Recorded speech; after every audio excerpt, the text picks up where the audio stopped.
like recognize some of the stuff in that trailer.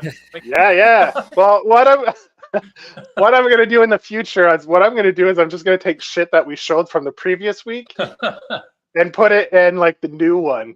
Kind of like, shows how they just put like clips from previous episodes in their intros for the shows. So I think that's what I'll do. It'll be that easier was for me weird, to man. That find, was like the calls stuff. coming from inside the house. Yeah. All right. Yeah, this is a brand new episode of My Precious. This is the show where we kind of whip out our preciouses and show like our prized possessions in our collections. And tonight we are doing 90s gimmick covers. We got all types, man. We're talking acetates, we're talking glow in the dark, we're talking foil covers, die cuts, whatever. We're gonna bust out our favorites that we have. But before we get into any of that, man, do you want to do a check-in, y'all? Anybody got anything they want to shout out? I finished Fargo. Oh, It was really good. I really enjoyed this season. Probably the best season of this. What a way to close out the show, man, for a final season. It was fantastic. This is the last one. Damn. Yeah. I think because on IMDb it closes out the year. It says 2024 from whatever to now. So I guess this is the final season, from what I understand. Yeah. I went and saw Godzilla -1 in the theater again. Yeah, dude, it's so goddamn good. The second time I went to the theater to see it, it's pretty funny. There's a sequence when Godzilla attacks the city of Ginza, and as soon as that happened, all the lights in the theater went on, and everyone had to get out of the theater. The lady, she was screaming for everyone to get out, and my initial thought was, oh shit, there's a guy here with a gun. And then I thought, oh shit, maybe this is some kind of marketing tactic for promoting the movie. But turns out everything was okay. Okay. I was going to be like, it turned out it was just a guy with a gun.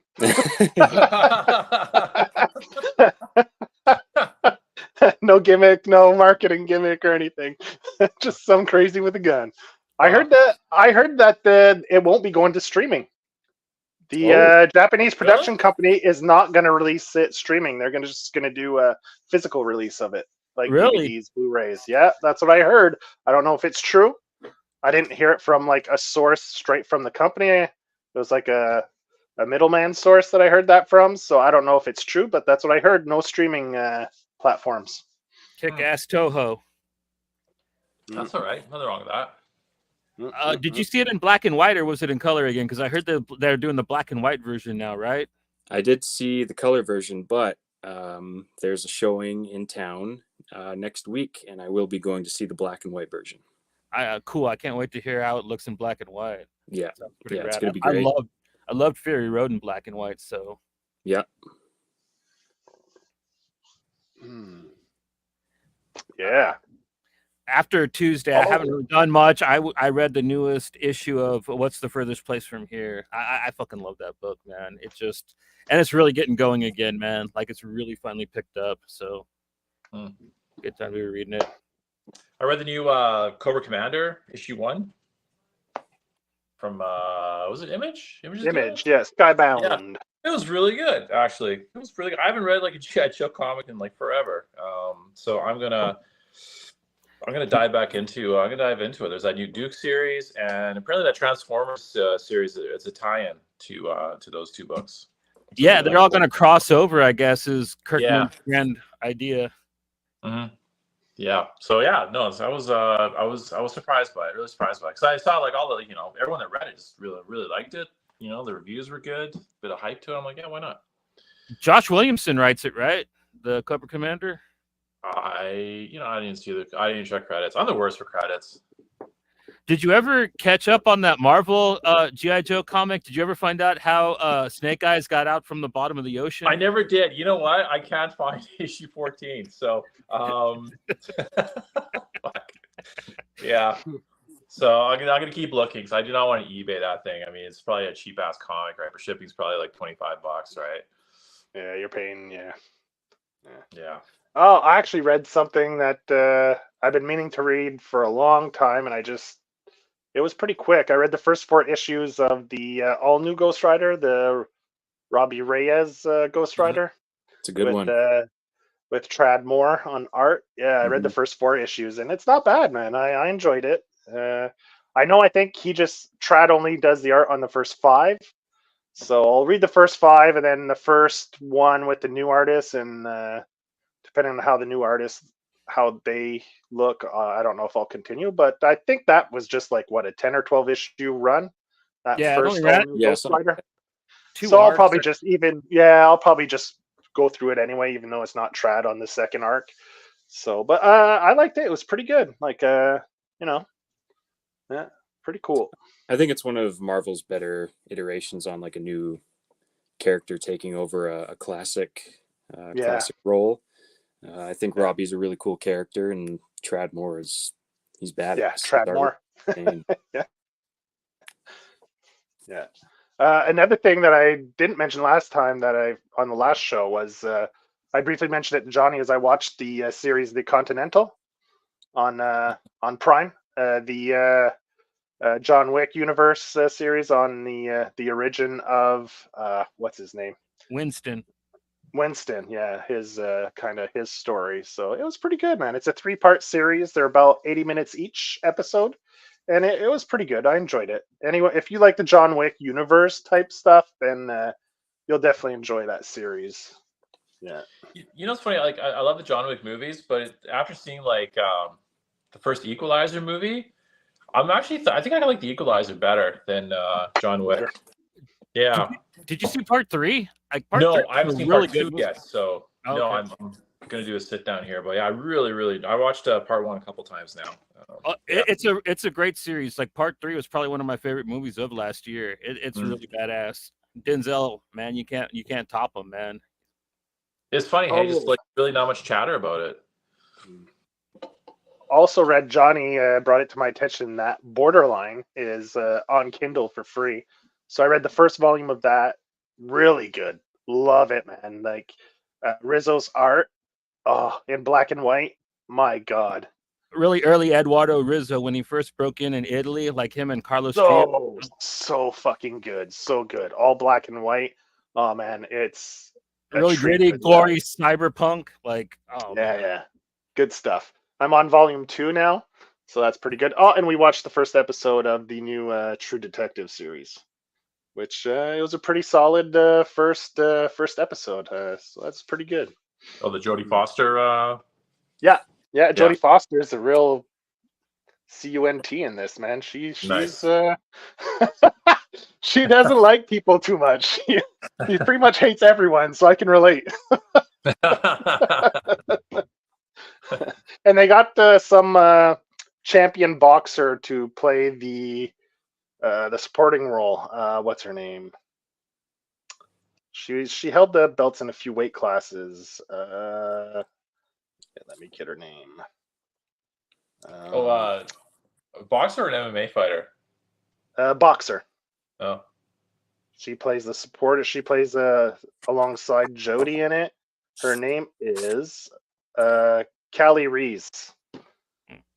Callie Reese. Yeah, she does a good job too. I think it's only her second or third acting role, and she's pretty good in it, man. And it's a physical role where she takes down a dude right at the beginning, so it's pretty good, man. Like, if I were DC or Marvel, I'd try to sign her on as some kind of one of their characters, get her in on it, because I think she looked good, man. And when she takes people down, it looks real. So that's pretty much. I think that's it. I can't think of anything else, man. Hi to Cookie and Juan. How's it going? They're in the chat. Everybody else in the house. We got some more viewers that aren't talking, but like we want to say hey to everybody. And or anyone watching the replay. How's it going, y'all? Yeah. All right. So is that it? Did anyone think of anything else they did for a check-in? That you thought of last minute, last second? All right. Awesome. Let's get to the nitty-gritty then. Who wants to go first, man? Yeah, 90's gimmicks covers. Ooh. This is like my childhood right here, all fucking balled up into one little fucking big two fucking marketing gimmick bonanza right here is going to be going on. This is how they got 13-year-old me's money right here. This is a hook, line, and sinker, man. I'll go first. Stealing from my dad's change jar. Ghost Rider. Oh. Look at that. So these guys were always in the 25-cent bin. And, you know, as a kid, I was a giant fan of Terminator. So I see Ghost Rider, but he's all Terminatored out. To me, that's the coolest thing ever. So I picked up a ton of these books. I thought the artwork was fantastic. You know, the writing is pretty cheesy and goofy, but and I'll show you some interior artwork. So, like, look at this spread. It's badass nice. Artwork. That's rad. Chris What year is it? and Mark Buckingham. It's 1997, 1995, something like that. yeah, The chainsaw hand, like chainsaw. How fucking cool is that? the fire chainsaw. Yeah, man, that was what sold me on the character. There was actually a Ghost Rider video game that came out with the first Nicolas Cage movie, and when you beat it, you got to play as you could play as Ghost Rider 2099. You actually got to use the chainsaw arm. No shit. Yeah, you could play as Blade. What was the other Flaming Skull? The bad guy, was it just Vengeance? It was his name, right? I think so. Yeah, you could play as that guy. Yeah, it was a pretty fun game for the PlayStation 2. You know, that's cool because I have that game and it's sitting on a pile of games I got to play. So maybe I'll try to bump that up to the top of the pile. It's a Devil May Cry ripoff, but it's really fun, man. Like it's a good one. Yeah, that's cool. Is there a picture of his flaming chainsaw in it before the end? Just held it up. Yeah? Yeah, here, I'll toss it up again. Okay, it's right on the last page. Yeah. Oh, What a final page, so cool. right? That's where you're like, oh, fuck, I got to pick up issue 2 now. Look at that shit. You know? Yeah. Fuck. And one of the reasons I like this artwork so much is it has that Mark Texeira vibe to it. There's a lot of like heavy ink with the brush work. There's ink splatter in there. Mm-hmm. It's got, you know, and Mark Texeira is arguably the best Ghost Rider artist. So, you know, to see some of that energy in the artwork, that's cool with me, man. You're going to be hearing his name a couple times with me, so. Yeah. It's one of the big. And I believe Ashley Wood took over art duties on the series later on. Yep. Yeah. Hell yeah. All right, I guess I'll go next. My first one, I'm cheating a little bit. I'm going to do 4, but they're the exact same thing. These are the supersized 30th anniversary Spider-Man hollow. Oh yeah, I was gonna pick that too. I was so gonna pick that. Yeah. Amazing Spider-Man 365, Spectacular Spider-Man 189, Spider-Man number 26, and Web of Spider-Man number 9. Mm-hmm. I think I had them all. I'm pretty sure I have all of them. Yeah. Yeah. Everybody has them. I'm pretty sure, right? Anybody from around that And time? you know what made those goddamn things popular were these fucking the Marvel trading cards when you get like the foil. Yeah, the hollow foil. The hollow foil. This is from the X-Men series, but the Marvel regular series had them too. And everyone had a hard on for these. So then they're like, you know what? Let's just fucking make them and glue them onto our covers and make people get horny for our comics too, you know? So these also have really sweet pull-out posters in them. Actually, the one that's in the Amazing Spider-Man 365, really sweet art of it's Spider-Man, Venom, and Carnage, really, really awesomely drawn by John Bagley, right? Or is it Bagley? I think so. Yeah, at that time he was on the art for Amazing at that time, yeah. Yeah, they all had moved on. I don't really have a super affinity for this era of Spider-Man. I didn't much read it. I just got the really cool covers when they came out. So, but I have an affinity for these. I know a lot of people say that the holograms aren't the best on them, and you can kind of see pictures of them. Like they were kind of hard to capture. Like they got this technology done a lot better by the time they put out these X-Men ones. Where do I? Well, the cards were fantastic. Like the the trading cards, when it was the one per I don't know how many packs, right? It was really well done. So when you got these the Spider-Man ones, you're like, they were kind of blurry. It wasn't sharp. It didn't feel it didn't feel like there's any depth. I don't know if they rushed it or where they had them made, they just botched it. But yeah, they came out kind of flat looking. Yeah, they don't really pop out at you like say like see, like I said, like this Gambit one I have down here, where like you can see like the card actually comes out at you. Like that's a really good hologram right there. Yeah.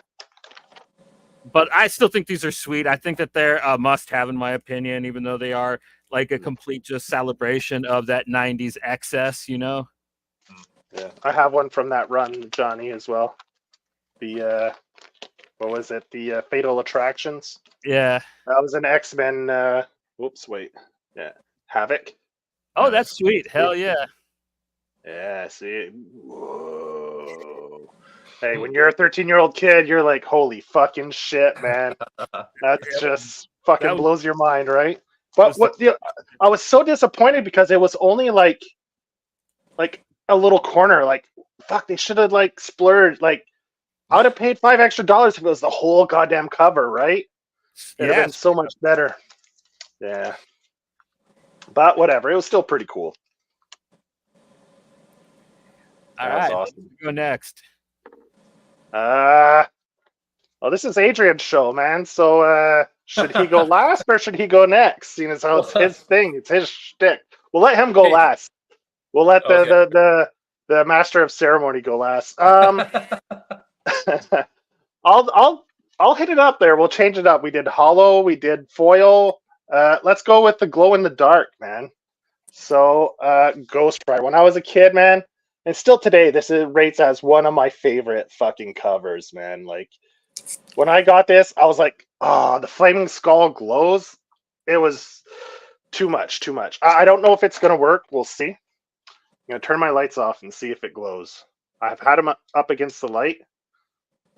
There we go. Yeah, it glows.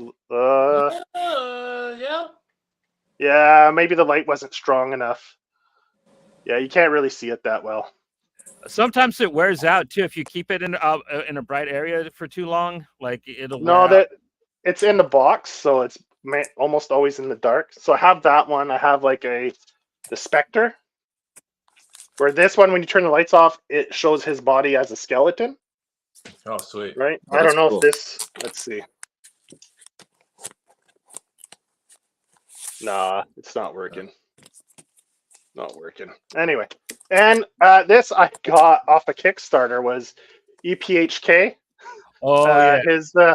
And I only found out after having it for a year that all the letters glow in the dark. He's like, yeah, dude, they glow. I was like, what the fuck are you talking about? He's like, yeah, they glow. I was like, motherfuck. So I had to break it out and I put it up, and it's actually really good.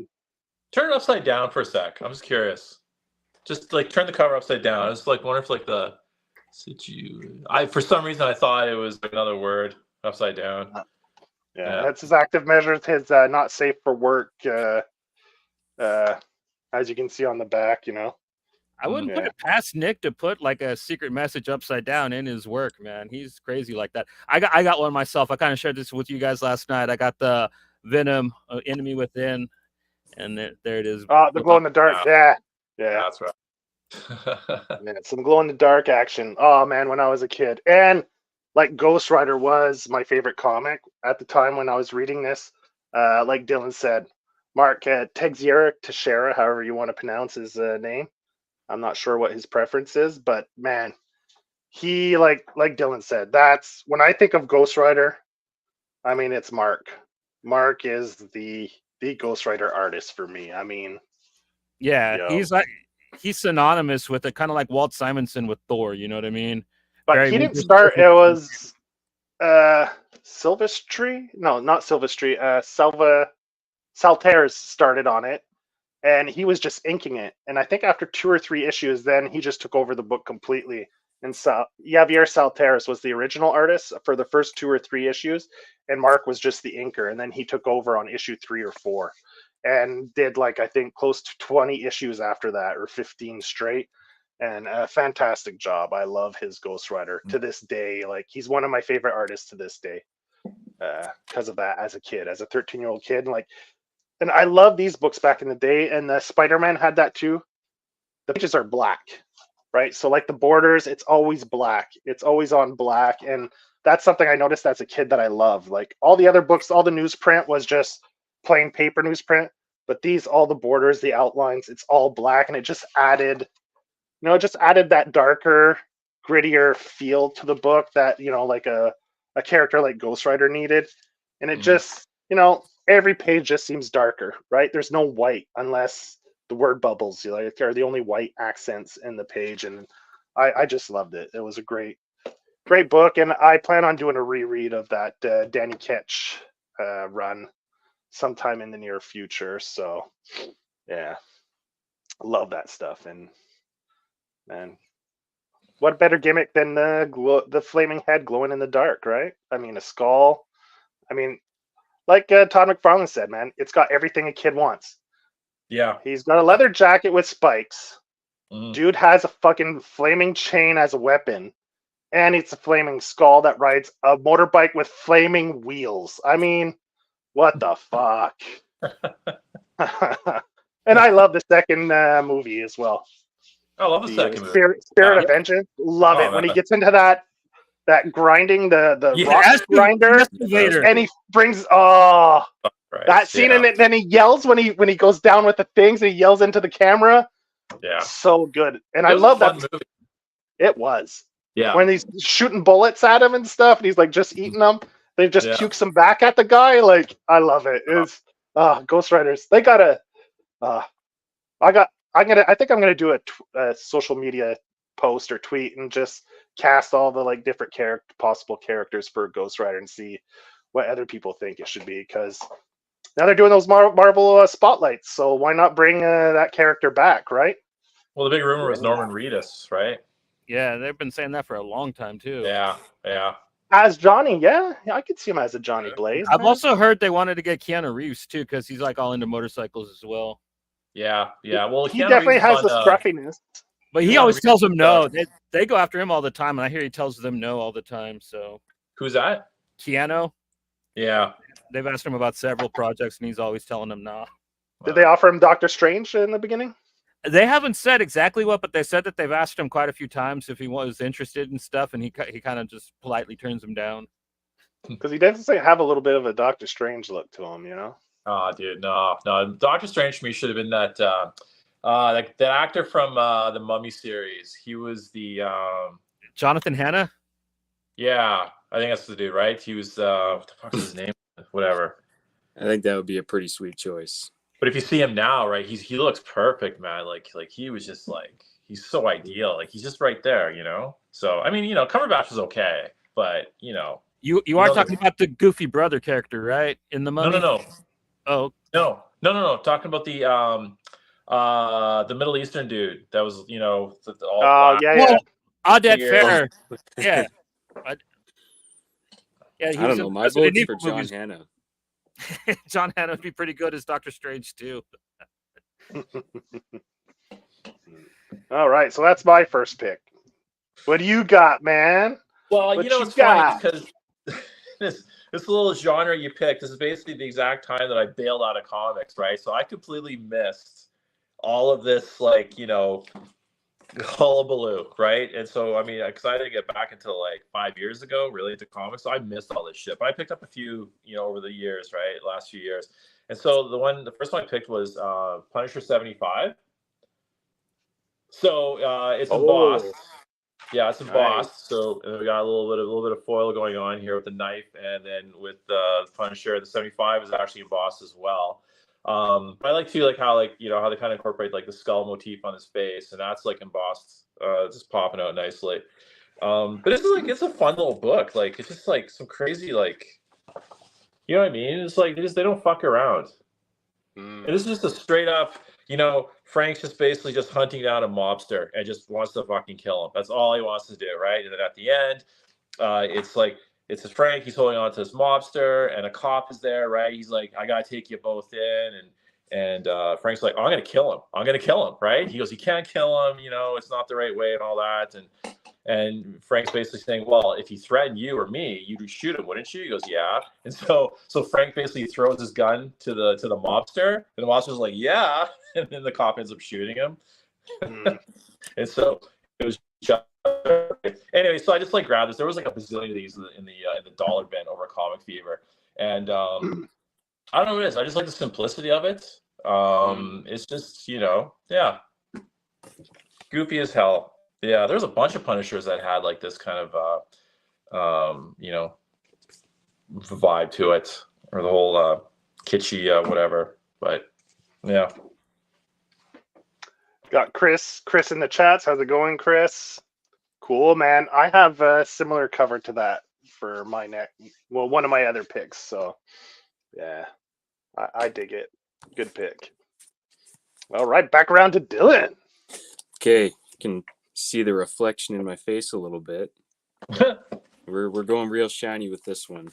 So we've got it's like the Holy Grail for Sabretooth. Oh. Yeah, man. So I picked this one up for $7.50, and my dad would always take me shopping, and for me, for young me, that was really expensive. And my dad was, he'd say, "Are you sure you want to buy that?" Because he would always kind of push me into getting the $2-3 comics. But yeah, I saw this thing. It was hanging up on the wall, and I said, "Dad, you gotta let me get this one, man. This thing is just insane." Wow. The interiors they're fine. It's drawn by Gary Frank. It's the penciler. Okay. Yeah. It's okay. It's kind of typical 90s. Yeah, but he was still trying to find his style back then. Oh, that's pretty cool.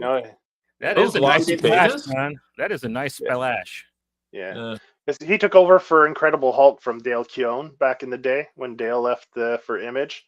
So I know Gary Frank from some of his earlier stuff. Yeah, I don't know, man. Shiny as hell. I mean, what are the interior pages like? It looks like they kind of got a bit of a sheen to it. It's kind of a semi-gloss, so it's not Okay. like super Magazine, expensive, like but magazine stock kind of paper. yeah. Yeah,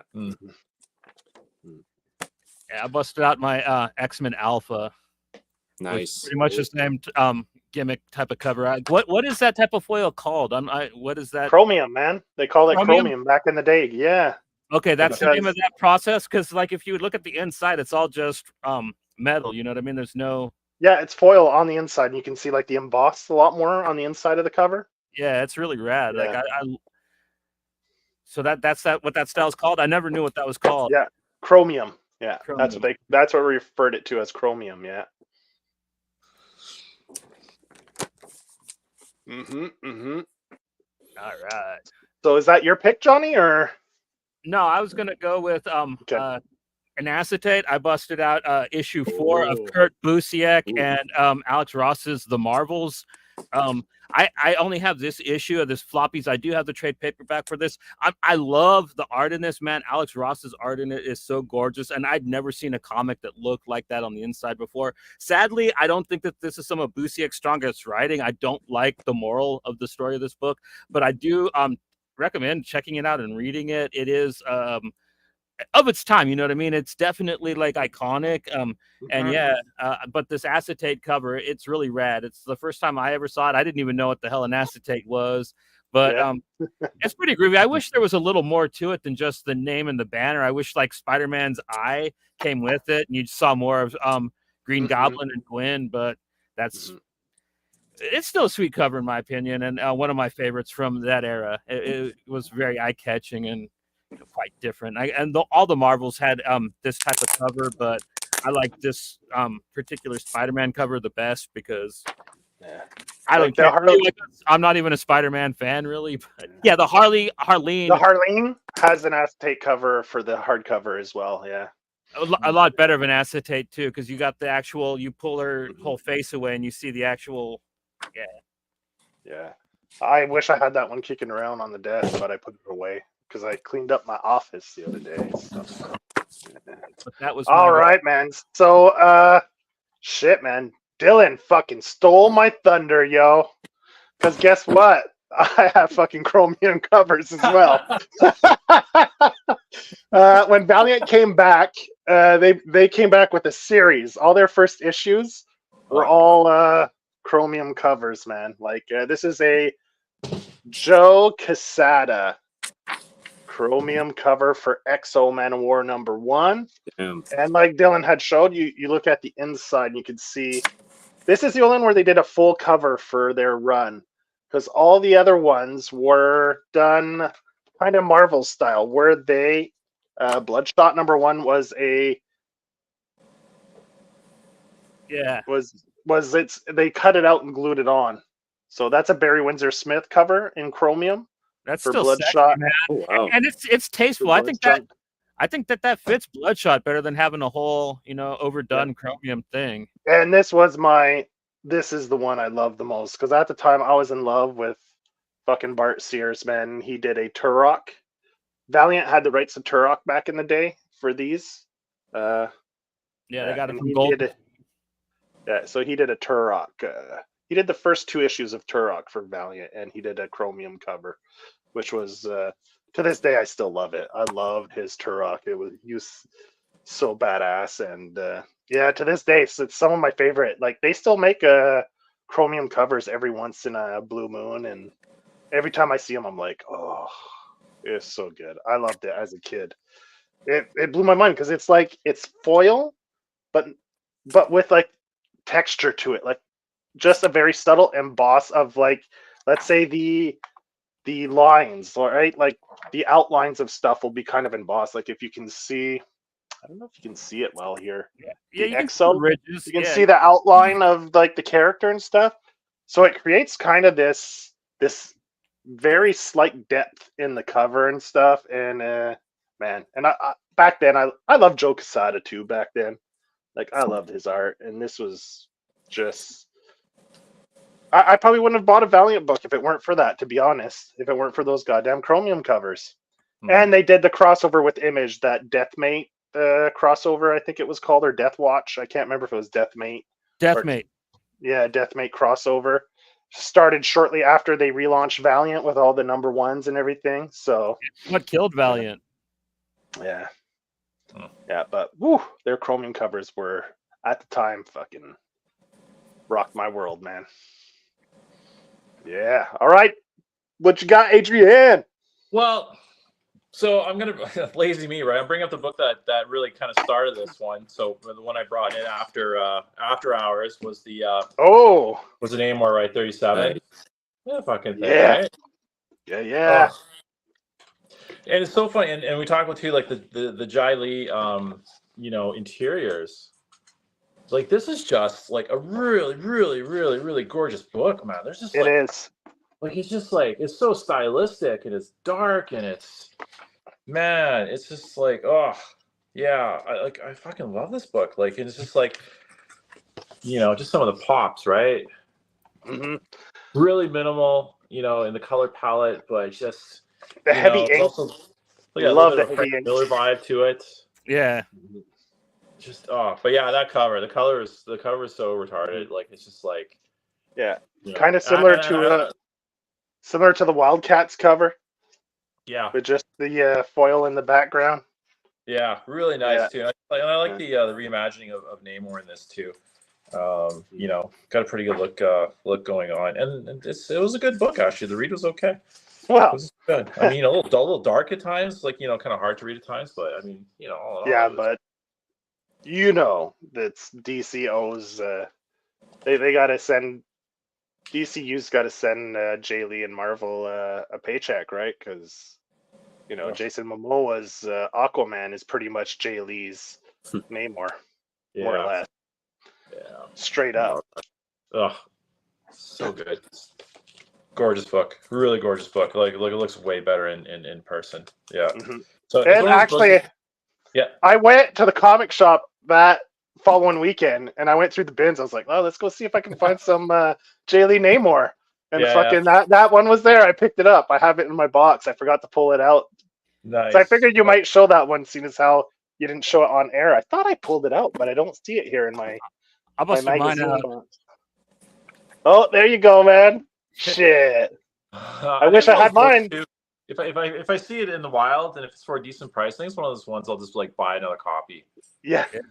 You know, I'm kind of getting in that phase now where it's like, you know, if there's a book I love and if I see it and whatever, I'm gonna pick it up just so I can like, you know, have a little bit of that, you know, bit of that endorphin shot. Yeah, like that Ghost Rider, the glow in the dark cover, it sells for cheap, like cover price pretty much. Isn't it Right? crazy? Like these covers, right? Like, you know, they probably cost like so much more to produce, especially nowadays, right? You know, go for like, you know, a couple bucks. All right, back to Dylan.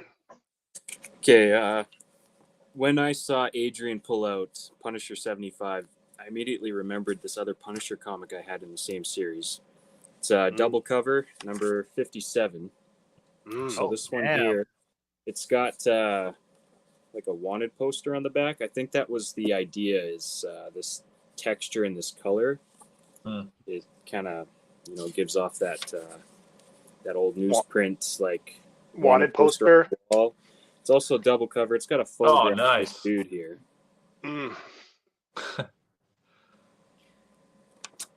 That's right. Yeah, you don't see that too often, eh? Like the photograph cover. Yeah. Yeah, they did it for Spider-Woman 50 from the first run. So they had a photograph, right? So it was like this, you know, this woman is Spider-Woman. She's kind of up whatever against the wall. She's kind of a bit of a perm going on too. Oof, yeah. Is that when Jigsaw cut Punisher's face off? Is that from that storyline? You know what? I haven't read this. I have no idea. I'm flipping through right now. I do see Jigsaw in there. Because I remember he got kind of even with the Punisher and kind of cut his face off at one point. Oh, he's got the knife out, so I mean, looks like he cut someone up. Yeah. I mean, fuck. So many great gimmicks back then, right? Like, and they just put collectible, right? They'd actually literally write collector's item on the fucking covers when they'd do this shit. Or they'd polybag them, and on the polybag it'd be written collector's item, you know? And that was the Morbius series. Like I got that, like, somewhere. Yeah, I'll open that up too and read Spirits it. of Vengeance, I think. Yeah, that's when that series kicked off. The whole what was the book? The Darkhold book was there too. Morbius, Spirits of Vengeance, where Johnny and Ghost Rider were finally an actual team and had their own book. Yeah, and I got all those as a kid because they came with a piece of a poster, so you had to get all 6 of them to put the big poster together. So I did that and put it up on my wall. Do you still have that poster? Yeah. Oh, nice. Cool. Yeah, it's a pretty cool poster. You have it hanging on your wall? Not right now, but no, you have it put away back at the old house. Yeah, I did. Yeah, cool. Very cool. All right, Johnny, what you got cooking? I'm going with die cut this time, man. I showed this off air. I'm going with during the death of Superman, they had the 4 Supermen going, and this one introduced Steel, who is my favorite. I actually kind of got into this for a minute. Like, it was kind of a rare moment in my life when I was reading Superman, actually enjoying it, and I really liked the character Steel. I thought he was pretty badass, and I thought that he was the most kind of honorable. I thought he was the one that deserved most to be Superman because he had the heart. You know what I mean? He was truly heroic, where the others were kind of trying to prove something, and he didn't win. Regular go back and forth. Bullet. You know what I mean? Go back and forth with your pictures as quick as possible. I feel like Johnny's here. I love it.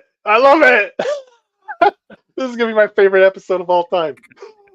But yeah, I always thought die cut was a kind of fun, really kind of, I think, one of the cheaper gimmicks that they could do. But like, they never really did it that often. You know what I mean? It was kind of like a more reserved one, I guess, because they had to use cardstock on it. You know what I mean? I didn't know if Adrian was blowing his nose, farting, or the box. He had like a little pot-belly elephant back there. Oh shit! Yeah, I dug Steel as well. I enjoyed that back. You knew Superman wasn't gonna stay dead. Fuck what? Oh no, for real, he's gonna be dead. Like, like fuck you, DC. Like, Well, You did knew they what have you to Yeah, were I bring? never get too I never get too hung up on like, you know, when there's a death, right? Because like no one's ever really dead in, you know, in comics. But that was like the beginning of like major characters dying. Like you got a lot of like supporting characters like Gwen Stacy, stuff like that it happened. It was kind of shocking, but it wasn't Yeah. like, oh, this is it. This is like this character's done. Right? This is the end of this character. Like Batman was crippled. Then they did Superman's dead. Like you're like, that's it, Batman's retired. He's in a wheelchair, you know, and like To but Joe's yeah. point, there was a saying when I was a kid: nobody stays dead in Marvel Comics except for Uncle Ben and Bucky, and they've even changed those two. They've even brought those two back. So Those motherfuckers. Fuck. It's like Star Wars, right? It's like, you know, how many guys like fell down a well, right? Oh, they always end up coming back. All right, so you motherfuckers tonight are stealing my thunder big time because my next book up is a fucking die cut cover. This is Wolverine number 50. And yeah, you see Wolverine's claws going through his secret, top secret file, right? So yeah, pretty cool stuff. that's No. a nice What cover. year? I like it. They gave it the little tab on the side there. Yeah, that's pretty sweet. Yeah, I remember that was great. And not only that, this influenced the relaunch of Wolverine in the Krakoan age of Wolverine with the Benjamin Percy #1, and he straight up took the die cut. So the red comes through onto the page like that. So you got a die cut there. That's actually one of the nicest modern covers I've seen from Marvel, man. That's actually really sweet. So he went with the same, I'm pretty sure it's the exact same yellow. Like kind of a shout out to the Wolverine number 50 from back in the 90s, man. And I had to get I got it just because I had 50 and I wanted it. Oh, and on the back, they just kind of mimicked the same claw from the die cut there, like that. Nice. Yeah, so I mean, I'm a fan of die cuts. We backed that. What was it? With the die cut in the face, and you opened it, and that kind of that was a trip. We should have broken that one out. Cause that kind of has the acetate thing where it has like the film. Yeah, it has 3 layers where it has 3 layers. Yeah, we should have broken. It's not a 90s comic. We could always break that out for a future episode. Just for you had the helmet, you had the lens, and then the third cover was her face, and that was her actual face. Yeah. Yeah, the Ryan K. Lindsay book by Comics Tribe. That's a die cut hardcover too, which is sweet. Yeah. Oh, here it is. Here's Comics Tribe likes their die cuts because here's a Wailing Blade. And oh yeah, that's a die cut. Oh wow. Yeah, which is pretty cool. Rich Buick and Joe Movie, everybody. Yeah. That's not 90s, but it's just like die cuts are still a thing. It's 90s. They were definitely influenced by the 90s in that book. Just for sure. The characters, the giant sword, But that's one of the things that carried over to modern comics now. A lot of people still do the die cut. I think it's probably a more affordable way to kind of put out a gimmick comic. And people got to understand, this is like how they got you to buy comics before all the ratio variant bullshit.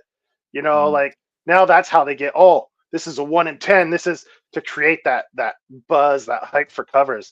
Back then, we didn't have ratio variants or very few variant covers to comics. And this is how they kind of got people hyped about a cover, right? Instead of getting this certain artist to do a variant that's a 1 in 25 or a 1 in 50 or a 1 in 10, you know? So, yeah. All right, Adrian, what you got going? What you got cooking? Well, the famous words of Joe, another fucking die cut. Punisher Warzone 1, the John Romita Jr. Penciled. So 2 things. So there's a die cut. I don't know what the shape is. I keep thinking it's a gun, but it's not a gun. It's honestly just a random die cut. But it's also a double spread cover as well. It's got a really nice pop to it, and it was funny. It was also in the dollar bin at Comic Theater. In fact, there must have been 15 copies of this. But I just I love John Romita Jr. from Daredevil. His run there.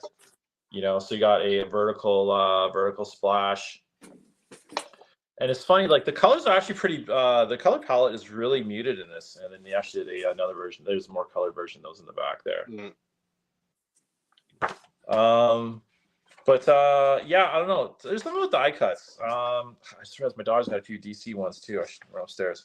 But yeah, I don't know. Big fan of John Romita Jr. I find now he kind of draws a little more. I don't know. Feels a little more corporate nowadays. You know what I mean? Like I can't really like. There's nothing really distinctive about how he draws now compared to how he used to, like, you know, in the 80s and the early 90s.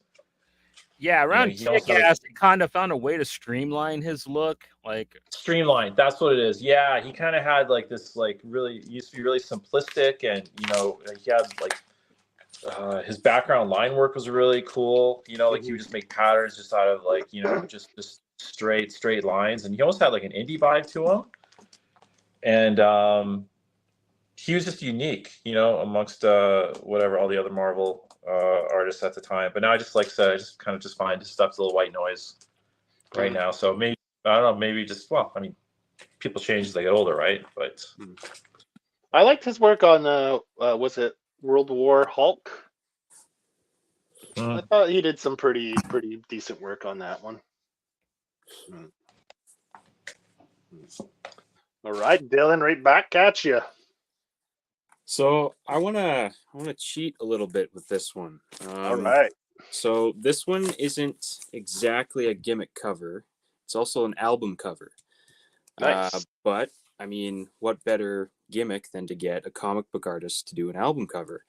And what better comic book artist than Tim Vigil doing a death metal record cover? Nice. Band is called Banished. Deliver Me Unto Pain. Kind of an old school death metal band, but the artwork is, I mean, it's typical 90s Tim Vigil artwork. Bunch of ladies bathing in blood, lots of leather straps and shit like that. And you'd be shocked. I actually found this on Amazon. They had one copy kicking around in the warehouse. Oh, yeah? how's the record? Like, are they a good band? It's not bad. It's a little, you know, it's a little meat and potatoes death metal, but I mean, if you're an old fan of old school death metal, this is, you know, it's worth a listen. Like 90s style? Are we talking like Morbid Angel or Obituary style death metal? Yeah, that's right. So is that like, did that come out in the 90s, or is that something that came out more recently? This came out in 93. Yeah. Okay. Oh, damn. So this was in his heyday. Like, this is when it's popping off. Like, I'm surprised there's no wieners in it, man. Like, you can't tell. It ain't Tim Vigil if there's no cock in it. No. It's a bit of I think it's a bit of a cropping, but it's still cool to see Tim Vigil doing Would be cool if you open, like, if it's a slip and a fucking cock comes out, like, you know, in those picture books, and just a penis comes out. Yeah, pop-up book, and it's just a penis that pops up. Or just fucking unravels. Just fucking runs across your floor. You're trying to be discreet about it. This thing just keeps going. That would be hilarious. Oh, because they did do a pop-up idea. I think is it in Ghost Rider 25 or something, where there's a center fold, like a splash page double at the center, and it pops out, like you fold it out, and it makes Ghost Rider comes, like he's on his bike and he's in a cemetery and he comes out the top. I have that. I should have dug that out, but that's not a gimmick cover. It's still a gimmick. It's still the same idea. Gimmick book, yeah. I should have popped that one out. We'd have allowed it, man. And that. All right, Johnny, man, what do you got? I'm going with foil embossed, man, with Avengers number 360 and Avengers number Mighty Avengers number 363. This was a weird gimmick because, like, they were always really hard to see what was on them. You had to hold it like right. But I don't know, they were cool. I think, like Adrian said, like, you just look at the production. I got all of these for like $1 a piece. There was like this comic book store, like I think they wanted like $10 for these, like in the 90s and stuff, but they never sold them. And then like around like 2000, 2001, they put all their long boxes, everything in them for $1. So me and my best friend, we just go through them and clean them out. Like we found like first issues of Spawn, of the Max, of the Pit, like all kinds of shit. We found these in there. I've never actually opened up and read these books. I just like thought that they were pretty groovy and a nice timepiece. You know what I mean? Like I haven't seen anybody do an embossed foil. Like that's something that I haven't seen them bring back. So, you know, it's kind of a cool thing to have to bust out and be like, yeah, they used to do whack shit like this back in the day. And it was actually pretty cool at the time. You know what I mean? Like pretty innovative. Well, especially that second one looks really cool. Yeah, with the Black Knight coming down on Captain America. Yeah, that's fucking killer, man. I like that. That's really cool. I don't know why the Black Knight would be fighting Captain America. Maybe I need to read that issue to find out. But like, yeah. That reminds me of a Fantastic Four cover. It wasn't a foil cover, but it was embossed, and it was a totally white cover of the Human Torch, and it was supposed to represent him going supernova or whatever. Fantastic Four 370 something maybe. But yeah, that was a pretty cool one. Yeah, and I think there's a Spider-Man that has like just the foil embossed like that, and that one you can't make out at all what it is. And there's something happening because I always see it in comic shops hanging for maybe like $20 or something. The Tombstone, that's it. Yeah. The Tombstone one. You can't read anything that's on it. You don't need unless someone told you, you wouldn't even know it's a fucking tombstone, right? And I think that's one of their like gimmicks that totally flop. Like the emboss, like the people that at the printers didn't emboss it enough, or they did reprints of that, I think, because it was such a failure. So I think they reprinted the cover, but with an actual colored image on the front. They actually just did it as a regular cover eventually. Yeah. That's awesome. Yeah, I know. Because I think they had it at one point at the comic shop where I go, and I remember people saying this is the worst like embossed foil cover ever, and I looked at it and I was like, I saw it up close, and even up close, you know, not from a picture online, you can't tell what the fuck's going on that motherfucker, you know. So yeah, it was a huge failure. Well, now I'm gonna be upset by the end of this episode because you know, Johnny, Dylan, then Johnny again stealing my thunder. I'm going with a foil embossed cover, Union. Nice. This is, to this day, still one of my favorite covers because this is how you take a couple gimmicks, marry them together, and do it in such a tasteful way. Because it's the background it's the title and background are foil. Yeah, as you can see. Yeah, and the character is embossed. That is a sharp cover. That is nice, and the illustration is fantastic. I don't know if you could see the texture on the inside. Yeah, you can see see how you can see the emboss come through, and I mean, such a beautiful illustration by Mark Texiera. Yeah, and the emboss just works so well with the foil in the background. It really gives it that like cosmic feel, like he's coming out from space somewhere. To this day, like anytime I see this is one of, like Adrian said, this is one of those covers you find in the dollar bins and stuff. And anytime I see it, I'll pick it up and just buy it because, I mean, it's nice. It's beautiful. I love it. This is one of my favorite. Like when this came out, I was like blown away by this cover. It's on a book that you've never heard of, huh? I mean, like, yeah, it was that Image. You know, this is one of the books he worked on. Yeah. So, and you know, it's if you know Mark's work, it's a typical Mark, you know, like great stuff. Love his stuff. And this cover is probably rates in like top 5 covers for me. I love it. Like if it wasn't for the gimmick, I probably wouldn't make my top 5, but it just, you know, accentuates the cover so much, you know, it just adds. It's working the idea of gimmicks. It's got a bunch of them. It's got the foil. It's got the embossed. Like it's not like just it's not like the ugly ass foil embossed I just showed. Like it's probably like you should properly foil emboss something. And like even the nose and the face, like the details. I don't know if you could see the detailing of the embossed of it. Like look at the face, the nose. Yeah, there's several layers to it. Like so, like they really put money into this. The way the embossed everything on this, it's fantastic. Like such a like production wise, I mean, top notch. You cannot beat this cover production wise for like the foil, just the application of the gimmick. It's like 10 on 10. I mean, if all the gimmicks were executed as well as this, I mean, you'd probably still see in books, like gimmick books, like left, right, and center today. But you know, they're so rare and few that turn out this well that you know, hey. And I probably didn't help the book much either, because I think it ran for 5 issues, and like a lot of Image books, because the guys couldn't meet their deadlines. So, all right, man. Adrian, what do you got? You know what? This is going to the more like I like the foil embossed, right? But I don't like care for the full whatever. And but I found it really worked for this one. So Silver Surfer 75, 92. So the only thing embossed and whatever foil is, of course, the main character and the title. But fuck, it's just so nice. It's just like, if there's any character that is going to be foil embossed, it's like Silver Surfer. Like, yeah. Silver foil. Like, yeah. You can do a full run of this type of whatever. Like, that'd be fantastic. Like, you know, run of the game, something like that. Like in different variations. Like, this thing just absolutely sparkles. The light I got it in. It's just like, it's a nice cover. You know? It's a nice cover. It's a great use of. Yeah, the interior is fantastic too. You know, like, I just opened something, and when you open a book, you never open up, it kind of crackles a bit. I don't think anyone's ever read this damn book. Like, it's like it's the 9th grade.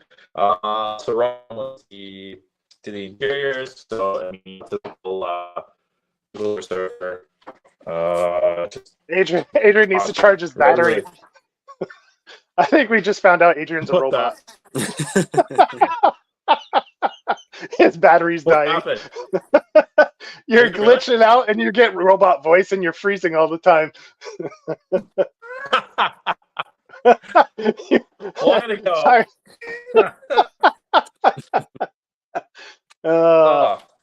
If you sign out and sign back in, we'll probably. Yeah, you probably just got weak signal. Like, you probably just got weak signal, man. All right, but yeah, that's a great choice of Adrian's for that Silver Surfer, like you said. That fucking Silver Surfer. So there was a couple of Silver Surfer gimmick covers, and I think all of them 50th were quite good. I think the 50th issue too had. They did the one where they redid the Silver Surfer with Thanos in the background, embossed in silver, and that one turned out really nice. I've seen that one. That one's pretty cool. I think it was. I'm thinking of number 100. I think it was kind of that Spider-Man gimmick with the 3D effect to it. Yeah. Yeah, that one looked pretty cool too. Yeah, but yeah, that silver foil embossed for Silver Surfer. Yeah, nice touch, super nice. All right, I'm breaking out like a really bad gimmick here. Unless you have actually, it would be back to you, right, Dylan? Because Adrian went last, right? Yeah. Okay. So yeah, it's back to Dylan. Okay. So this one, this is just a cool cover, embossed with foil.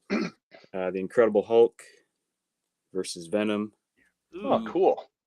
Yeah, I just thought this was a cool book. It was $5. I mean, who doesn't want to see Hulk versus Venom? It's a pretty cheap embossing. It's just, you know, the hang on, where is it? There we go. Just the characters. Okay. Yeah. But you know, it's got some decent artwork in there too. I like Hulk does an uppercut there, punches all the see that of Venom. Yeah. Yeah, but I mean, sometimes, you know, I don't know. You still sound robot-y. Fuck's sakes. Okay, boys, I'm gonna go watch the game. He did it on purpose, that motherfucker. Hey, jiggle the wires. You're less bad now. You're just choppy, but your voice is all right now. What do you got, Johnny? What do I got? My last one, I'm going with this is a pretty common gimmick now. The blank cover where you could have people. Yes. But And this that's is the first time appearance of Starman, right? No, I don't think so. No, well, the one you like. That's his first appearance. No, of him as Starman. Oh, no, I don't. In 0 Hour? No, this came out. Yeah. This is when. Are you sure? I'm pretty sure. Just keep going. I'll double check, but I'm pretty sure. Well, it's one of the ones where you can take and have anybody you want kind of draw the cover for you. I know that it's very common nowadays, but like I never saw this before when I was a kid, and I didn't really see it again until recently. But the actual lettering and everything, all that's foil. It's all shiny silver. It's a pretty nice cover. I've never actually busted it out and read it. I wasn't super into DC as a kid, man. But it's written by Dan Jurgens, so it should be pretty fun. Like he's a pretty competent writer. I like a lot of the stuff of his that I have read. 0 Hour. I thought that this is what introduced Booster Gold, really, and kind of introduced it because it was the lead up to his book 52, if I remember correctly, was what 0 Hour was. But like a lot of this stuff is just stuff that I got because it was the 90s and everybody was getting it. You know what I mean? Like. And I thought it would be kind of just fun to bust all this stuff out and kind of be like, give everybody a nice little boost of nostalgia. Yeah. First appearance of the Jack Knight Starman was in 0 Hour #1 from September 1994. Okay, well then he's not in this one because this is number 0. So oh, okay, so it's the next one. Okay, I just missed him. Yeah. So I wasn't too far off. I was off by one. I've owned this comic for probably 30-something years. I've never opened it. So. Oh, no. Yeah. All right, I've got one of my last ones here. I have a bunch, but this is one I want to talk about. This is like gimmick cover at its fucking height. As you can see here, it says, whoops, rub the blood. As you can see, there's blood on the cover. So if you rub it fast enough, it creates heat and makes the blood disappear. That's it. That's the gimmick. And it fucking doesn't even work anymore. And it doesn't even work. Like, you rub it now. Oh, wait. Oh, here we go. Here we go. It's working. It's working. Wait. Is it going to come back? Is it coming back? I rubbed it right there. You really got a goon on it. Oh, it's coming back slowly. Look at it. It's coming back. Look at the blood reappear. Shit, it actually worked. Wait. Oh, you got to rub real fast, man. Like when you're 13 years old and you got to rub one out before your parents get home. There. It's going to slowly start coming back on his forehead. This is like entertainment at its height, man. See the blood starting to reappear on his forehead? See it? God love starting that to get more red. Yeah, that's the gimmick. That's the gimmick, man. This is probably the worst gimmick cover ever. Like, literally, you know? I think the gimmick might be funner than the book, though. Have you ever read it? Like, how is it? Is watching the book funner than the actual book? Or... Like, I mean, who's the actual artist in this? Let's see. Dan Fraga. I don't know. But he does, like, you know, tries to mimic the Rob Liefeld style. You know, Rob would just hire artists and be like, just copy my style, yo. You know, like, pretty much just pretty much rip me off, so it's my book. Yeah, like, look at that face. Like, that's total. Let's rip off Rob Liefeld. You know, like, I'm paying you, just copy the way I draw. And that's it, you know, like, it wasn't a very good book. I don't know how many issues it actually got, because this is back in the day when Image would, like, put out a book every 6 months, so, you know. Yeah, they used to be horrible with deadlines, man. Then he has, like, look, you got your typical, like, Cable character.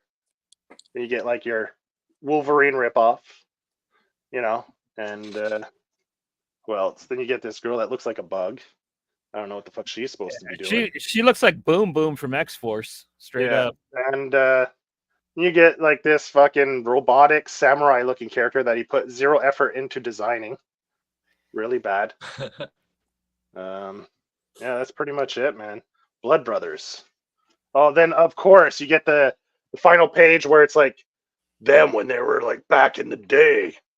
You know, it's like black and white kind of picture. And look, They all met at the big dude isn't like extremed out yet. He's just normal with a spandex costume. He's pretty big still, man. They all met at No, Sunday. he's big. But at look, Saturday I school, think right? but this is what I think this is what he turns into later. Where is he? Oh, He turns into the robot. Oh, he's the like something must have bad happened to him because this is what he turns into. Where is he? Yeah, Let's man. get You the remember full- high school? Like one of your friends always becomes a robot, man. Like because of bad stuff Yeah. happening. Oh, here's the like Wolverine ripoff character. Like I don't looks see how like you can do what's that his at name all. as well, I have no idea where you're coming from with or that. Faust, or even Faust. Like Yeah, it looks a little bit like John Jaspers. Yeah. Oh, this is what the dude turns into. He turns into that big robot, right?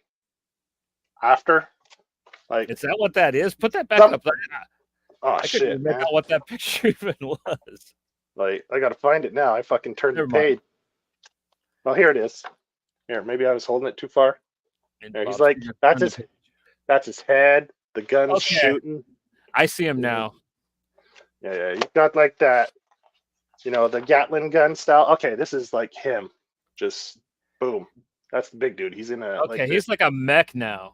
He's Yeah, not a kinda. He's a mech now. I don't know if they transferred his consciousness into some kind of robotic body, RoboCop style, you know. Except, you know, anyway, really bad gimmick, bad book. Like this isn't even worthy to be in dollar bins. You know, this is the type of shit that when people were saying 90 books, you know, you use it to wipe your ass with. Well, this is the type of book they were talking about when people say that, like 90s books, all they're good for is wiping your ass with. They're talking about Bloodstrike #1, you know. So, and if you have hemorrhoids, you might actually get some real blood on it when you wipe your ass. So, Yeah, and give it a real blood strike. all right, let's see if Adrian can make it to the end here. One more for you, Adrian. Are you going to able to do it?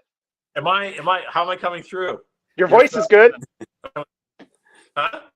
Your voice Am I was still like kind of like I don't know. It sounded No. okay for a second. fuck sakes? Okay, I'll make it quick. Okay. The collector's Polybag. special collector's item issue. Yeah, it actually apparently comes with the poster too. I can kind of sort of see the poster. So I got that dollar bin, and I wanted to I don't know why. I just want to kind of get into old Morbius, right? And my daughter will not let me crack this thing open. I'm not having. I'm like, oh.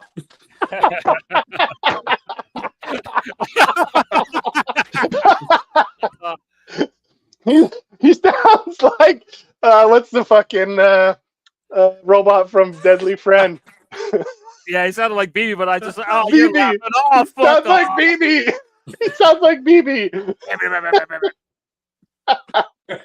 All right, cocksuckers, I'm out of here.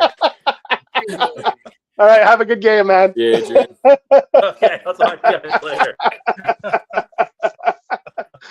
Oh well. So yeah, man. In I closing, could do, man, like- I could do another round. I got one that I really. I could do I could do some quick shots here, just some just rehashing some gimmicks here, but stuff that I actually enjoyed. Yeah, maybe we'll do kind of a quick round. Yeah, we can do a quick round. Here, I got let's see, what do I got going here? I've got this one. We're talking about foil, and we were also talking about JLE, so I could do a twofer. It's Here's it's Dylan's turn. Okay. Yeah, go ahead. I got that. Go ahead, Dylan. I just whipped this one out. I mean, you can hardly even see it, but this is that Fantastic Four cover. Oh, okay, yeah. Kind of see the Human Torch there. Yeah. Yeah. It's not that kinda bad, cool man. 'cause what they did like a melty thing with the logo. Okay. Yeah. So the logo's kind of like, the Goosebumps logo. It's kind of cool when you see it. It's something that you gotta pick up and kind of really give it a good look. But I thought that was kind of a neat little thing. Yeah. Very cool. So Juan's saying he's loving the episode. He didn't collect 90s comics. Yeah. But yeah, man. I mean, this is when I was in my heyday reading comics. So yeah, I get excited about like it's.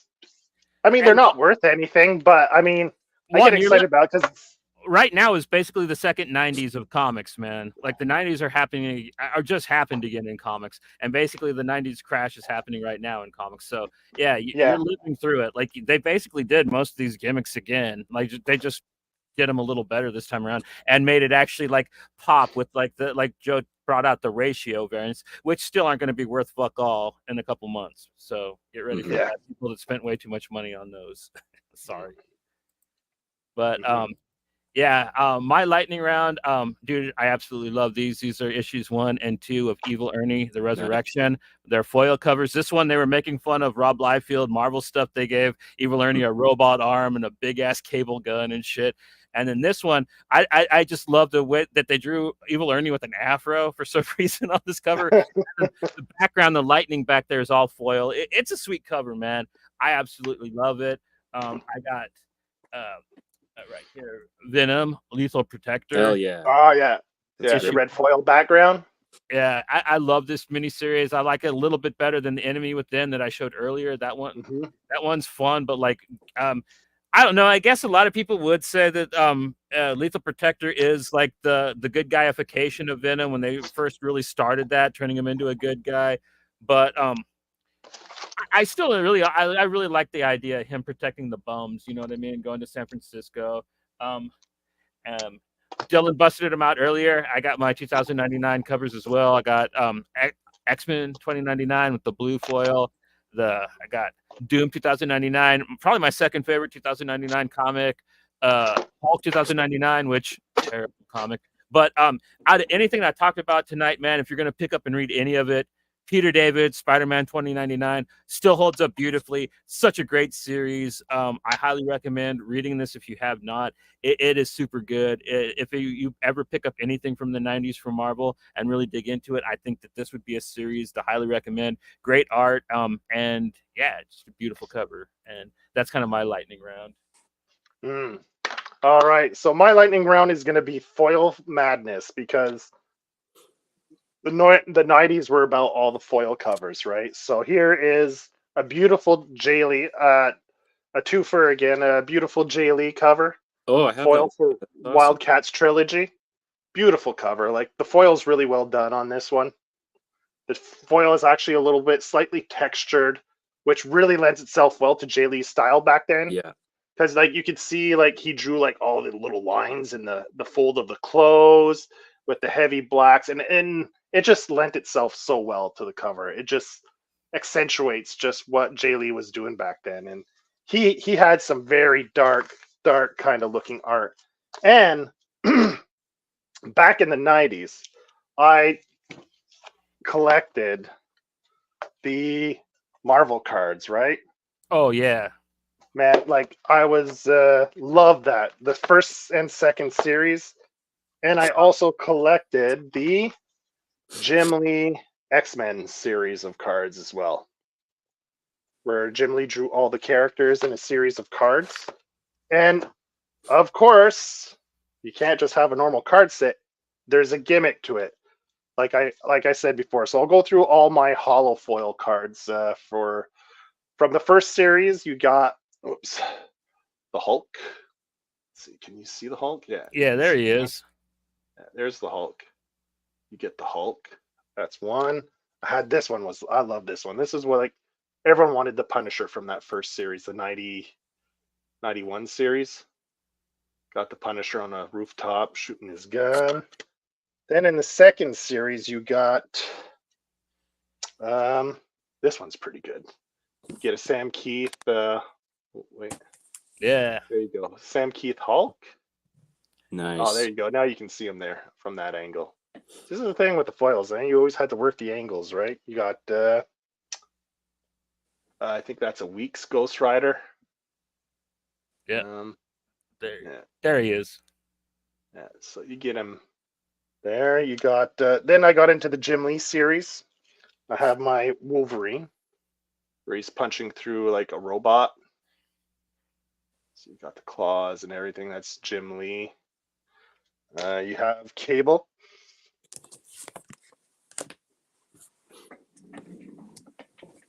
The Cable foil. There he is. Yeah, where he's just coming at you, shooting his guns. My favorite character from back in the 90s, my favorite X-Men. This is a really good one because he's actually throwing cards at you. So you get the Gambit with the cards coming right at you, which gives a nice effect with the foil. This is a sweet one. This foil card has a nice effect to it. Yeah, that's probably the best one you threw up, man. Yeah, it has it's very clear. Man, I didn't know we were busting out cards. I have a whole collection of Evil Ernie foil cards, man. Yeah. Well, I just quick round, right? So this is the whole team. Magneto. Magneto with his hand coming out. This one's pretty good too. You got Magneto with his hand sticking out. Then you got the half-ass cards where it's just like textured foil backgrounds from like cheaper sets like Tops and stuff. Yeah, so man, it was foil madness back in the 90s, man. Yeah, the Marvel Masterpiece foils were really nice. The first year they did the second year was the one where they did all the X-Men 2099 foil, and then I liked the Marvel Masterpieces a lot. I thought that was Well, I've got some Marvel Masterpiece here if you want to blow me up. Got this is one of my favorites, this Venom card. Hell yeah. Yeah, nice. The artwork is super nice on that one. It's nice when they were more subtle with it, right? Yeah. Oh yeah. Yeah. The artwork for this series was just fantastic. And then they had these canvas cards. They're actually like like on actual kind of like actual canvas. I thought those were kind of neat. Yeah. Very cool. Yeah, cards were popping off. I knew people that didn't even read or like comics. Yeah, they got the cards. Yeah, they were starting to collect the Marvel cards and stuff, Yeah. Just because they thought they were cool. Yeah, so yeah, man, that's our 90s gimmick covers and whatnot. Miscellaneous stuff. So yeah, man, it was a fun episode. I really enjoyed taking nice a little trip down memory lane. Yeah, man, taking a trip down memory lane is always fun. Yeah, too bad Adrian started glitching out, man. Just the timing seems suspicious for him to be glitching out just as the game's gonna get going. So you don't have to hop off, Dylan. You're not a big Oilers fan. I'm not a big sports guy, really. No. Yeah. I thought they were talking about the Houston Oilers, the football team that no longer exists. So I used to be big into sport, but as I got older, I kind of lost interest. All the strikes and disputes, salary, and all that shit, and players holding out, and owners, and I was like, it's just a bunch of baby brat millionaires just fighting over, Anyway, so I just lost interest in sports in general, just because of all that shit. So. Yeah, man, this was a lot of fun. Like, I remember even back when I was a kid thinking some of these things were too much, you know what I mean? Just ridiculous. But like, it was still so much fun, you know what I mean? Like, I kind of miss it. Like, I really do kind of wish there was such a thing as a time machine, man. You know what I mean? Because well, something just kind of interesting is I remembered I never bought comics first. I got the cards. I went to the comic store and they had the vending machine. I'd put my 2 quarters in, put the little slot in, and 4 or 5 cards would pop out. That was my introduction to the world of comic books. They had vending machines for the cards? Yep. Holy shit. Okay. I never saw that. So actually I can show you these were the first cards I think I ever bought. This 95 Fleer Ultra X-Men. Okay. So these are the first cards that I think I ever got. And this was my introduction into the world of comics and comic book characters. Yeah, because Flair had some high-end cards back in the day. Yeah, the Fleer Ultra, those were the thick ones, right? Yeah, those were the ones those are, yeah. They were like double thick cards. Yeah, I remember those because they wanted because like the regular Marvel masterpieces were like $2 a pack, and they wanted like $4 for the Fleer Ultra for a pack, and there was only like I think 7 of them and they came in these like little slider boxes, like it was gold on the bottom, and you had like a foil. I wish I still had some of those Fleer Ultra boxes. They were fucking sweet, dude. Like, yeah, some of the Like when you buy the whole box, you mean like a whole box, unopened box type thing? Just a pack of the cards came in a little box, and like the bottom of it was like gold foil leaf, and like the top was. It was actually like a really cool decorative box for the Fleer Ultras. I wish I might have one. I don't know, man. That's one of those things that like I had so many of them back in the day, and like you never thought that you were a kid. You know what I mean? They were just stupid boxes. But like I didn't realize I had Wizard Magazine would do these gimmicks too. Like they'd throw, like here's an embossed foil on to help promote the Onslaught series. Yeah, like even those poly bags too. Often what they'd do is throw in like Wizard was sweet. Like that's half the reason I never cared about what was in the magazine. I wanted the cards and the poster and the shit that came with it. Usually, Executioner Song. All the Executioner Song series comics came poly bag with a collector's card in it. Kind of that little extra juice to try to get people to buy it. You know, and that was one of the gimmicks too.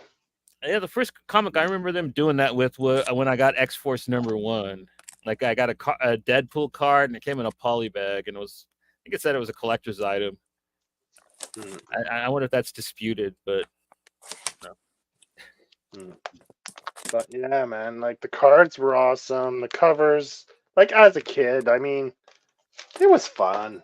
I mean, there's some great stuff that came out of the 90s, man. Like we didn't show like too much of it tonight, but like there really was. We kind of showed the more gimmicky side, but that's what the episode was about. And even the gimmicky stuff was fun back then, man. Just like the gimmicky stuff's fun now. And that's why I never besmirch people for buying 8 copies of Ice Cream Man, because it's fun, you know what I mean? Yeah. You have like the connecting cards that make the bigger picture. Yep. So the Danger Room. And actually, that was a thing in the 90s.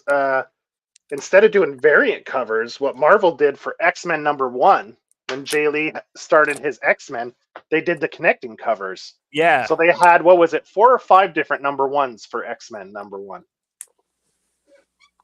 Was it 4 right? comics? I think it was 4 connecting covers. So that was the first kind of idea of variant covers, right? They had the 4 different ones, and you could pick.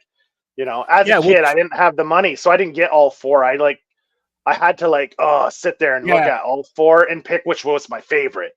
Yeah, most people got the regular one, which was Cyclops and Wolverine, and depending on because like each one kind of had 2 different Wolverines and 2 different characters on it.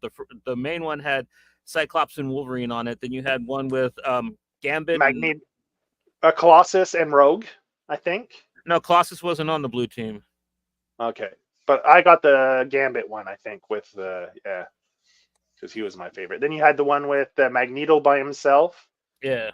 And then the other one was with the Colossus, right? And, no, Colossus wasn't on that team. No, but he was on one of them. One of the 4. No? No, he wasn't on that team. We're talking about X-Men Blue Team. That was Beast, Storm, Wolverine, Gambit, Cyclops, and Jean Grey, and Rogue. Yeah, but Colossus was on one of the 4 covers, though. Are you sure? Let's see. I'm gonna fucking Google it. X-Men #1. Let's see, man. Okay, let's see. All right, here we have all the covers. Yeah, man. Colossus is with Gambit and Rogue and Psylocke. Then you have never on the Cyclops. Yeah, I know, but I'm looking at the cover right here. It's on my screen. Then you had one of the other ones was Cyclops, Wolverine, and Iceman. Let's see. Then there's one with just Magneto by himself, and the 4th one was maybe it was just 3 covers then. All 5 variants. No, there's 5 of them. It's written 5 here. All right, let's see. All right, let's see here. We got the individual ones. Okay, you got Jean Grey, Professor X, Beast, Storm, and Archangel on one cover. The next cover is Cyclops, Iceman, Wolverine. Then you got Colossus, Gambit, Rogue, and Psylocke. And Magneto is the final one. So there was 4, but there's like one. It says 5 variants. So there's I think there's one that has a fold out. I think there's one that has the fold out. Okay. It's the 5th one. Okay, there's one here that doesn't. They got rid of Iceman. Or no, they changed the color of the X-Men logo. See there, it's red. And then they did one with the yellow. Okay. That's the difference. So it's 4 cover. It's a 4 cover connected thing. I think it was the anniversary just recently of that X-Men #1 because a bunch of people were doing their own versions of it. But that's another gimmick where the connected covers. I was never a big fan, even today, of the connected covers because it's hard to display. I'd like to put them, but if you put it in a frame, or bag them, then they never really touch properly. Like, I'd like to have them like all connect and touch properly so you could really see it well. So that's why the whole connecting covers is a lost gimmick on me because you can never really display it properly. Yeah, I only have the one, the main one with Wolverine and Cyclops and Iceman. I guess I never. Yeah. It's been forever since I looked at it. Mm-hmm. Yeah, if anything, I had the Gambit one. Like the fold-out covers that fold out a few times. Yeah, the gatefold covers. Yeah. Yeah, those are all right too. Wraparound covers are kind of cool. Mm-hmm. But they're and now the new thing, like I think the newest gimmick now running nowadays is the naughty covers, where they come with the black bagged. They're either poly bagged or come, with the black slip, so you can't see it. You have to pull it out to see it. Right. Then they come bagged. So all the dirty covers are like the new gimmick now. You get the dirty version of the cover. Yeah, makes it feel like you're picking up a porno or something. We got into embossed sequential, man. We talked all about like the embossed days, man. Yeah, I have one here if you want to see. I could do a quick re-show of the embossed. What was the one there? It can't be that far away. Where the fuck is it? Anyway, I have them all here. Yeah, we did embossed foil. Yeah, this one. This is yeah. We went through embossed covers and shit like that. One of my favorites, right there. So cool. Yeah. Anyway, man. Yeah. So there's always going to be some kind of gimmick, right, to try to sell comics. So next best thing is blank covers, sketch covers. Yeah, Johnny brought one of those out, man, for what is it? 0 Hour? 0 Hour number 0. Yeah. Back when first time I ever saw the blank cover for sketch cover, man. I didn't know what it was for at the time, man. I just thought it was like supposed to be like an event so bright, you weren't supposed to see the rest of the characters. So pure, right? Hey, man. So yeah, man. Anyway, better late than never, Sequential, man. Thanks for popping in. We're just wrapping up here. So anyway, thanks for popping in, and you could just fast forward through the episode if you want to see all the gimmick covers. You want to take a quick look at what we did, or you could just re-listen to the episode, all together. Adrian going through his glitchy cyborg powering down voice and shit. So it happens to the best of us, man. StreamYard can be a bastard. That's all I can say. Yeah, it's happened to me once so far. So. But yeah, we're going to be back on Tuesday. Not sure what we're going to do. We might do Big Tuesday because we got one in the bag. Me and Joe both read both the books for that. We could do that. We'll probably figure that out off air. We also, on Friday, we're going to have our buddy Richard Morgan on. It's going to be an earlier episode, and we're going to be talking about Bam and Glam issue 8. So yeah, it's the Kickstarter ring right now. So go check out that Kickstarter for issue 1 through 8. Yeah. Hell yeah. He's got a new action figure too. Whole line. Mm-hmm. If you got the cheddar to throw down on it, it's a sweet little doodad. So yeah, we're gonna have our buddy on. It's always good to have Richard on. So yeah, we'll see you guys next week. Have a great weekend, y'all. Yeah, have a great weekend, everyone.